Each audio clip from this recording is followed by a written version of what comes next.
Slab పైన మనము దిక్కులుగా వివరించినప్పుడు ఒక్కొక్క మూలకి ఒక్కొక్క దిక్కుగా మనం పేర్లు పెడతాం, అంటే ఏర్పడతాయి. అవి ఒక నలుచక్రం ఉందనుకోండి, 4 దిక్కులు 4 మూలలు ఏర్పడతాయి. వీటిని 8 దిక్కులు అంటాం మనం.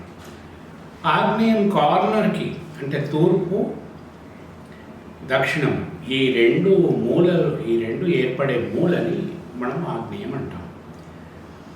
ఆగ్నేయం ఎక్కడ ఉన్నా, భూమిపైన ఉన్నా, ఓపెన్ ప్లేస్లో ఉన్నా, స్లాబ్ పైన ఉన్నా, ఎక్కడ ఉన్నా కూడా దాని లక్షణము దాని ధర్మము మారదు. అగ్ని ధర్మం ఏంటి? దేన్నైనా దహించి వేయటం, దాని స్వభావం అది. సో అగ్నికి విరుద్ధమైనది నీరు. అగ్ని తన ధర్మాన్ని నిర్వర్తించే చోట నీటిని పెట్టడం వలన, అంటే వాటర్ ట్యాంక్స్ కట్టడం వలన విరుద్ధ స్వభావాలు కాబట్టి విరుద్ధమైనటువంటి ఫలితాలు ఏర్పడతాయి మనకి.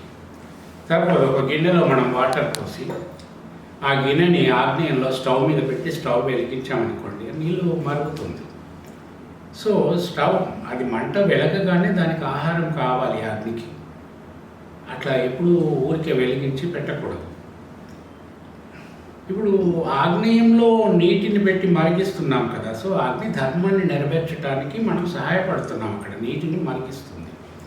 అదే ఆగ్నేయము స్లాబ్ పైన మనం మామూలుగా వాటర్ ట్యాంక్ని మనం స్టోర్ చేయటం వలన ఒకటి బరువు ఏర్పడుతుంది, 2 అగ్నికి విరుద్ధమైన స్వభావం ఉన్నటువంటి నీరు ఉంటుంది. ఈ రెండింటికి కాంట్రడిక్షన్ కాబట్టి ఈ 2 తమ ధర్మాలను నిర్వర్తించుకోలేకపోతాయి. అటువంటప్పుడు ఇంట్లో ఉండే వాళ్ళ వ్యక్తిత్వాలలో, స్వభావాలలో కూడా డిస్టర్బెన్సెస్ మొదలవుతాయి. అకారణ కోపము, అకారణ ద్వేషము, అపార్థాలు ఇటువంటివి ఎక్కువ అవుతూ ఉంటాయి. కాబట్టి ఎప్పుడు కూడా స్లాబ్ పైన ఓవర్ హెడ్ ట్యాంక్ నిర్మాణం చేయవలసి వస్తే ఆగ్నేయంలో ఎప్పుడు చేయకూడదు.